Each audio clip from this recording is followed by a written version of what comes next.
こんにちは。こんにちは。ついにファミリーカー納車しました。はい。今日はそれを紹介したいと思います。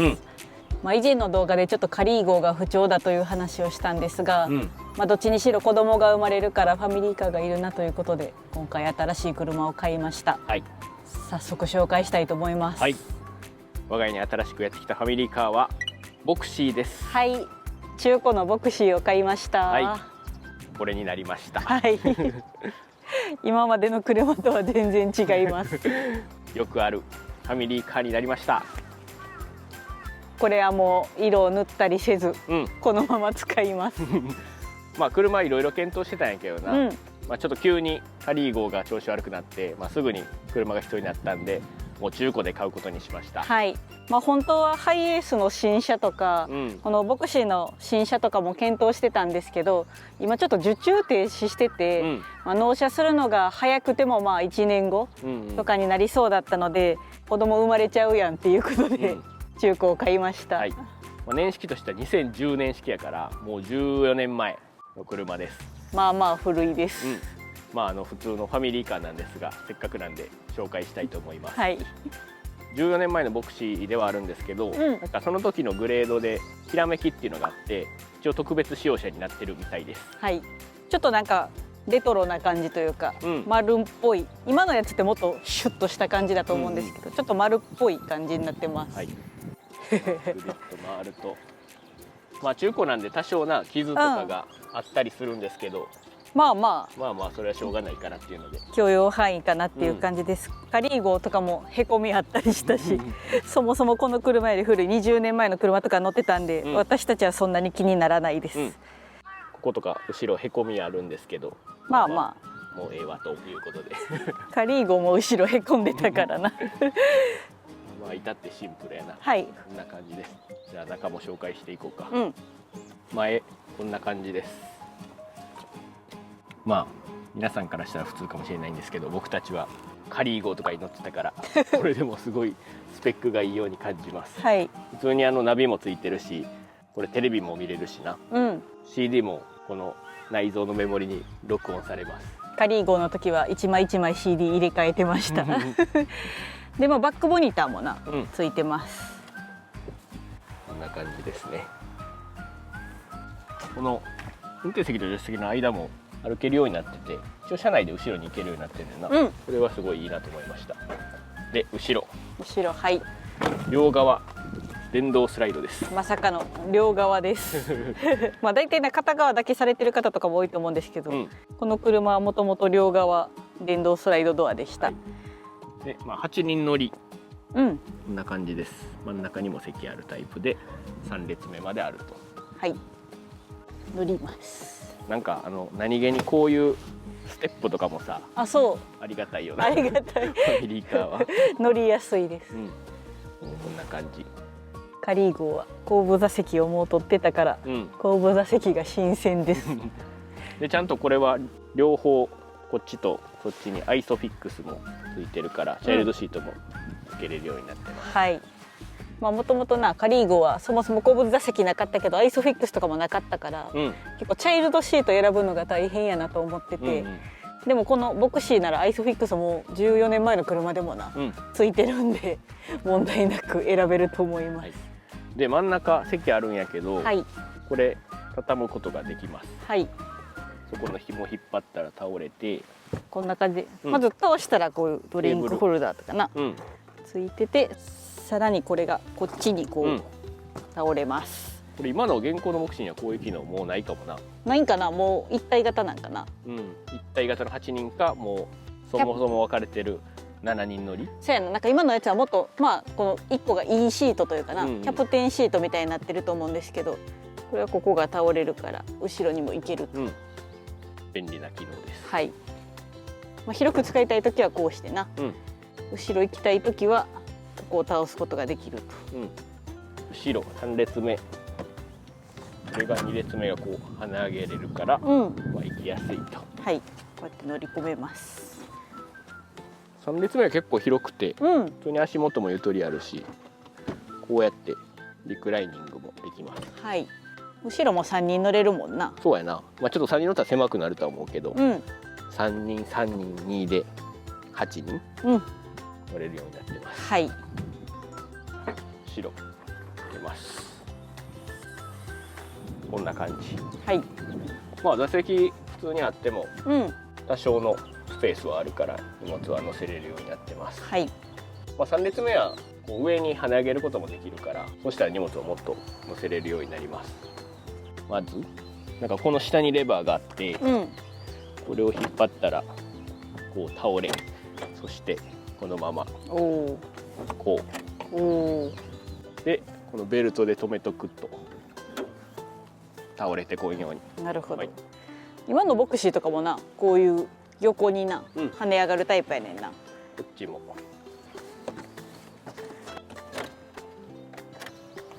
めっちゃ簡単に跳ね上げれる。うん。こんな感じで。こうしたらめっちゃ広いで、ほんまに。荷物結構乗るんじゃない？なんかベビーカーとかな、うん多分このまま乗せれるぐらいうんうん。広いです。ここそういえば開けたことないけど後ろも荷物乗せれんかな。あ、うおお、結構め広い。っちゃ広いやん。知らんかったこれまだ。おお初めて開。けた。なんか入ってたらどうしようと思った。入ってなかったわ。なんか子供ぐらいやったら入れそうなぐらいの広さありますね。収納力抜群やな。まああとはなんかフラットモードとかできるみたいから、うん。ちょっとやってみたいと思います。はい。まああんまり8人で乗ることはな、そうそうないと思うんやけど、だから基本は跳ね上げた形で使うかな。うん。しかも片側だけ跳ね上げて、1個は席残したりとかできるから、うん。それもいいな。フラッとしてみる。うん。なんか何種類かフラットモードあったけど、まずははい。 2列目をフラットにする。はい。これ多分ヘッドレスト取らなあかんね。あ、なるほど。おお。こうして、まあ、一番までやって倒してなるほど。こんな感じ。おお。こんな感じでしょうか。広い。広いよな普通に。まあボクシーとかな、ファミリーカーで車中泊する人もおるぐらいやもんな。こんなおお。感じかな。広い。ちょっと合ってるかわからんねんけどまあなんかめっちゃまっすぐではないけど、そうやね。こことか結構しかもダンサーねんな後ろ。ほんまやな。なんかクッションとかはいるかもしれん。うんうん。でもなんか引いたらいけそう。ほほほ。こんな感じ。あでもまあ引いたらいけそうやで。うん。でも広さはすごいありますね。全然2人やったら寝れそうやな。な。後ろ倒そう思ったらこれもヘッドレスト外さなあかんのかな。おう。こうね。玉外してこうか。こんな感じ。おう。まあここがやっぱちょっと段差結構あるけど、いけなくはなさそう。何かしらクッションとか引いていけばうん。全然車中泊はできる。まあ長期でな何泊もするのはちょっとしんどいかうんもしれないうん。一泊だけとかやったら全然いけそう。けど、これがベッドモードで、なんかもう一種類ソファーモードみたいなのもできるから、あ、そうなんや。やってみる。もう一個のソファーモードは前の座席とうん。この2列目を使うみたい。なるほど。まずこれが多分倒れるから、おう。おお。で頭外すんかな。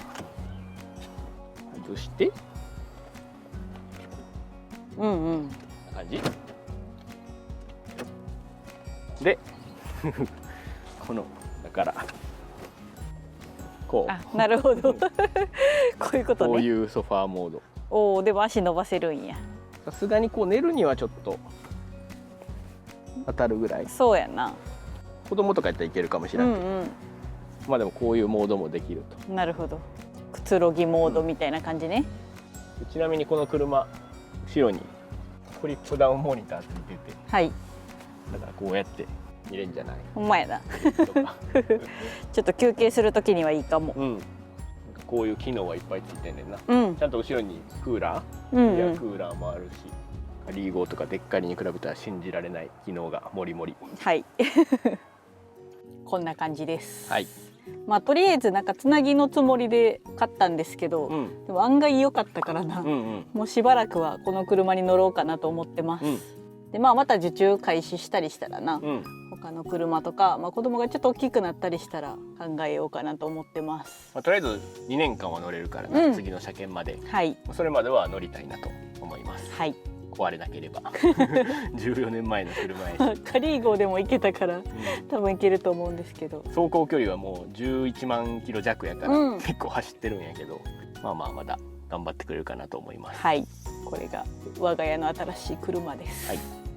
見た目は普通にもうシンプルなファミリーカーっていう感じなので、カリーゴとかと違ってな、見かけてもわからないような、車だと思います。初めてのステルスカー。でも子供とか生まれるしな、防犯的にも安全的にも私たちもその方がいいかなとは思ってたので、このまま目立たず使っていきたいと思います。で今日はせっかくなんでちょっとドライブお出かけしたいと思います。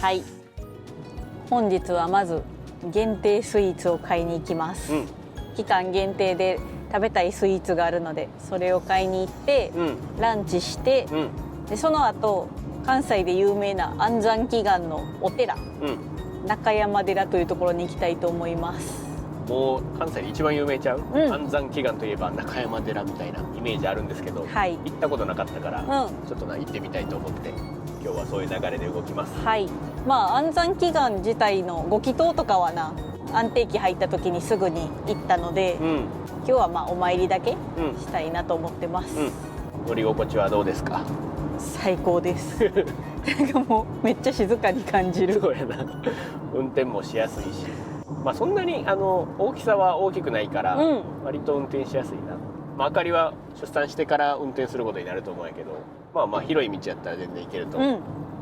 全然揺れへんもんな、助手席もカリーゴもデッカリーゴもボンとかめっちゃなってたから、子供もきっと快適に過ごせるでしょうやってきました。大阪といえばテクロおじさんの店。これは住之江公園店というお店です。これを買いに来ました。限定のあるかな。前来た時売り切れててんだ実は1回来て売り切れてた。ここは結構広めの店舗でパンとかも売ってる。あったリロール、これ限定無事買えますよかった焼きたてのチーズケーキも買うことができます。栗ロールゲットしました。無事買えました。あかりがめっちゃ食べたがってたやつ中山寺に着きました。近くの駐車場、500円で止めるとこあって、そこに止めました。なんかお寺の駐車場はないみたいねんな。お昼ご飯は、塚口駅っていうところの近くにあるカレー屋さんでカレーを食べました実は食べてましたアングルっていうお店で、老舗のカレー屋さんなんやけどめちゃくちゃ美味しかった。欧風カレーとビーフシチューを頼んだんですけど、めっちゃ美味しかった。あれもう着いたで中山寺、すごい広立派なお寺。こんな広いんや。なんか駅もそこにあったな。中山寺駅。なんかこういうお店もあんで。今や。今日はご祈祷ないからな。参拝だけしたいと思います。犬の日とか混むんやろうな。なんか近くの駐車場も犬の日だけ高かったんけど料金がなおお立派。これすごい初めて来た。安産祈願といえばここやもんな。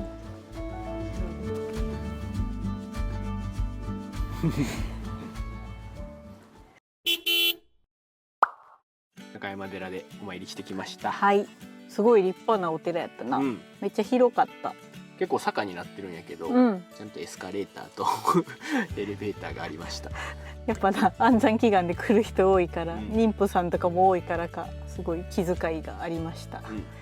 なんかすごい中も広くてな、特に目立ったのは五重塔、青紫、青みたいなな、変わった色でした。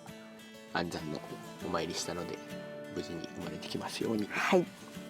というわけで、ボクシーの紹介とドライブをしました。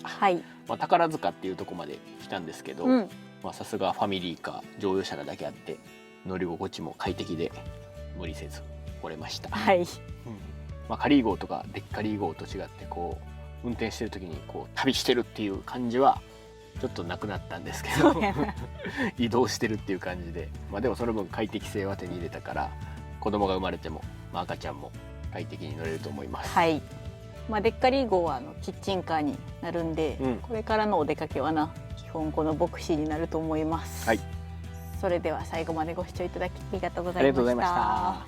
バイバーイ。